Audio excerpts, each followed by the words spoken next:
नमस्कार दोस्तों, आज हम संस्कृत के इस कार्यक्रम में संस्कृत का कक्षा 8 संस्कृत रुचिरा समझ चाहता हूँ।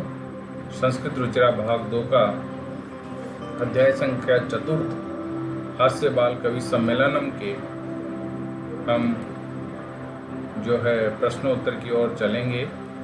हास्य बाल कवि सम्मेलनम में 4 बाल कवि जो है वो हंसने की कविताएं सुनाते हैं और उसके साथ ही सभी दर्शक हंसते हैं। चलिए सबसे पहले इसके योग्यता विस्तार की ओर चलते हैं।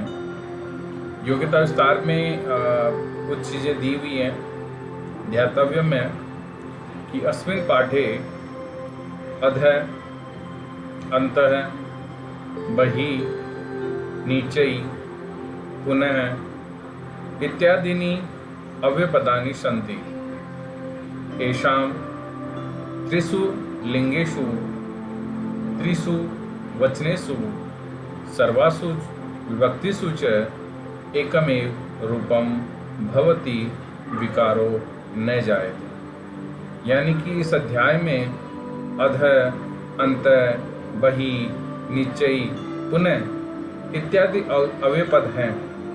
अव्ययपद वो होते हैं जिनका तीनों लिंगों में, तीनों वचनों में, सभी विभक्तियों में एक ही रूप होता है और उनमें बदलाव नहीं होता है, विकार नहीं होता है। कहा भी गया है कि सदृशं त्रिषु लिंगेषु सर्वासु च विभक्तिषु वचनेषु च सर्वेषु यन्न वेति तदव्ययम्।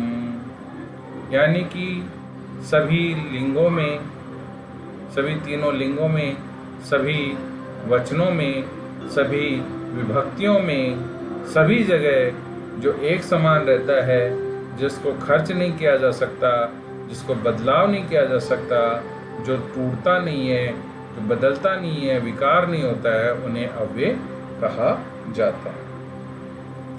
आगे बढ़ते हैं और आगे बढ़ते हुए अभ्यास का प्रथम प्रश्न करते हैं, जिसमें है उच्चारणम कुरुत। उच्चारण कीजिए।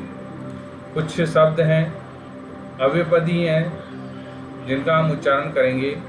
पहला शब्द है ऊपरी, पुत्र, अधः, उच्चई, नीचई, बहि, अलम, अंतः, कदापि, पुनः, कदा, एकदा।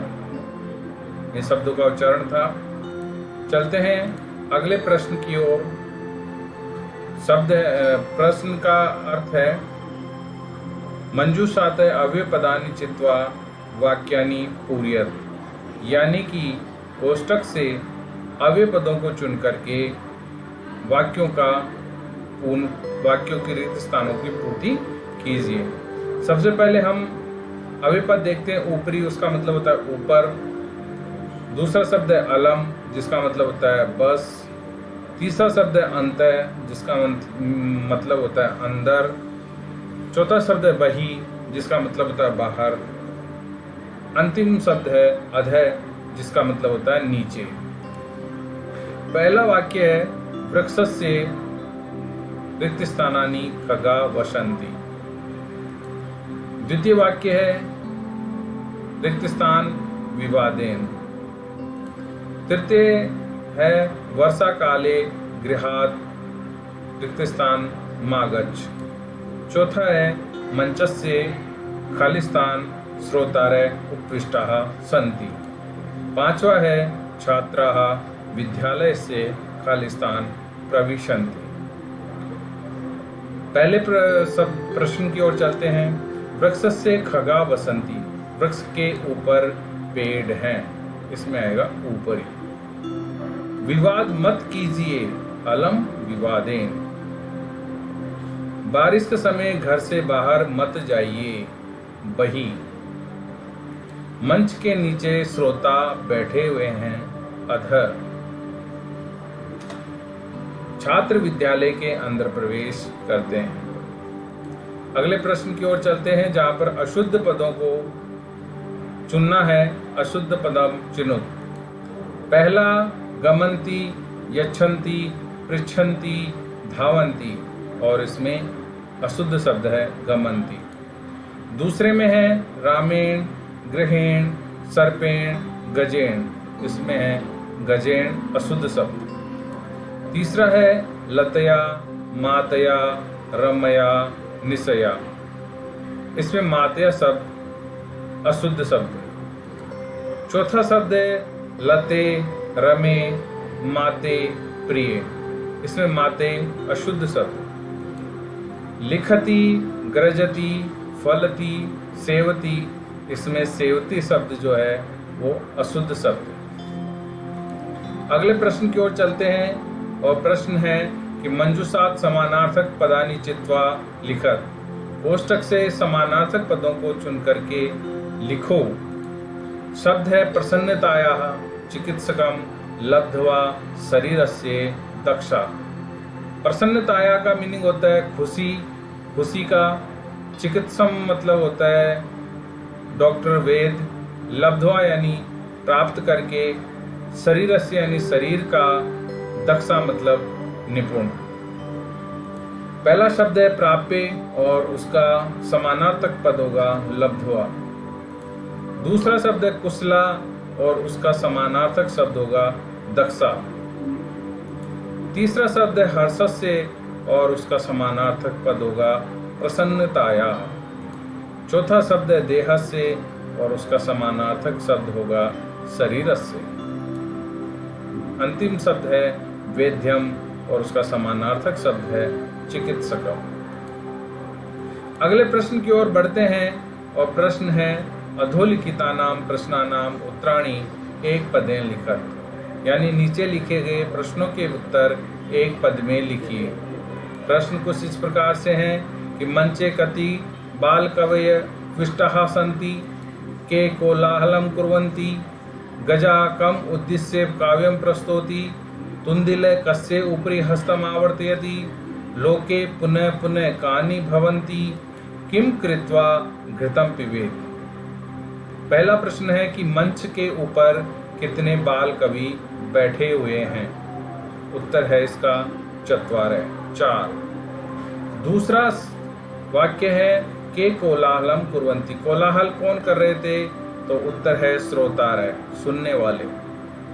तीसरा है गजाधर कम उद्देश्य काव्यम प्रस्तुति। गजाधर किसको उद्देश्य करके काव्य की प्रस्तुति करता है? तो उत्तर आता है आधुनिकम वेद्यम, आजकल के डॉक्टरों को। अगला प्रश्न है कि तुंदिल कस्य उपरि हस्तम आवर्तयति। तुंदिल किसके ऊपर हाथ फेरता है? तो उत्तर है तुंदस्य, तोंद के ऊपर। अगला प्रश्न है लोके पुनः पुनः कानि भवन्ति। संसार में बार बार क्या होता है? तो है शरीराणि, शरीर होता है, बार बार शरीर मिल जाता है।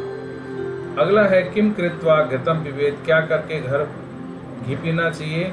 श्रमम कृत्वा, यानी परिश्रम करके। अगला प्रश्न है कि मंजूषात पदानि चित्वा कथाया पूर्ति कुरुत। कोष्टक में दिए गए शब्दों को चुन करके और कथा की पूर्ति कीजिए। शब्द है नासिकायामेव, यानी नाक पर ही। मक्षिका यानी मक्खी। वारंवारम, बार बार। उपाविशत बैठती है। खड्गेन तलवार से। छिन्ना अलग हो जाती है। दूरम दूर। मित्रता दोस्ती। शुक्तः सोया हुआ। प्रिय प्रिय प्रेमी। व्यजनेन यानी कि पंखे से। कहानी कुछ इस प्रकार है कि पुरा एकस्य नृपस्य, यानी प्राचीन समय में एक राजा का एक प्रिय वानर था। यानी कि पहले में आएगा प्रिय वानर। एकदा नृप आसीत, एक बार राजा सो रहा था। सुप्तः वानर तम अविद्यत, बंदर जो है उसको पंखे से हवा कर रहा था। व्यजने तदेव एका मक्षिका, तभी एक मक्षिका नृपस्य नासिकायाम उपाविशत, नृप के नाक पर बैठ गई। उपाविशत यद्यपि बानर जो था, बंदर जो था, वारंबारम व्यजनेन ताम निवार्यत, इसमें पंखे से उसको दूर कर रहा था। तथापि सा पुनः फिर भी वह बार नृपस्य नासिकायाम उपाविशति, इसमें बार नृप के राजा के नाक पर बैठ रही थी। अंते से मक्षिकाम हंतुम, अंत में वह बंदर मक्खी को मारने के लिए प्रहार किया। किससे प्रहार किया? खड्गेन, तलवार से। खड्गेन प्रहारम अकरोत्, मक्षिका तो उड्डिये, मक्खी तो उड़ करके दूरम गता, दूर चली गई। किंतु खड्ग प्रकारेण, लेकिन तलवार के प्रहार से नृपस्य नासिका छिन्ना अभवत्, नृप की नासिका जो है वो कट गई। अतः उच्यते, इसलिए कहा जाता है कि मूर्ख जनै से मित्रता नोचिता, मूर्ख लोगों के साथ मित्रता उचित नहीं है। अगला प्रश्न है विलोम पदानी योजयत, यानी कि अपोजिट वर्ड्स को जोड़िए, विलोम पदों को जोड़िए। शब्द कुछ इस प्रकार से है। अध यानी नीचे, नीचे यानी भी नीचे, अंत यानी अंदर, सुलभम यानी सुलभ, दुर्बुद्धि यानी दुष्ट बुद्धि वाला, ऊपरी यानी ऊपर, उच्च यानी जोर से, बही यानी बाहर, दुर्लभम यानी दुर्लभ, सुबुद्धि यानी अच्छी बुद्धि वाला। पहला शब्द है अधय। अधय का मतलब होता है नीचे, इसका अपोजिट वर्ड होगा ऊपरी। अंत अंदर, और इसका अपोजिट वर्ड होगा बही, बाहर। दुर्बुद्धि दुष्ट बुद्धि, इसका अपोजिट वर्ड होगा, विलोम शब्द होगा सुबुद्धे। उच्चई ऊंचा जोर से, और नीचई धीरे से, इसका अपोजिट वर्ड होगा। दुर्लभम यानी दुर्लभ, और आराम से प्राप्त होने वाले को सुलभम, सुलभ कहते हैं। इस प्रकार ये अध्याय संख्या 4 रुचिरा भाग 2 का अभ्यास था। यदि आपको हमारा वीडियो अच्छा लगा तो आप इसको लाइक, सब्सक्राइब एवं कमेंट्स ज़रूर करें, ताकि हमें और अच्छा करने के लिए आपका जो विचार है वो मिले और हम उससे मनोबलित हों। आपका बहुत बहुत धन्यवाद, बहुत बहुत शुक्रिया। धन्यवाद, नमस्कार।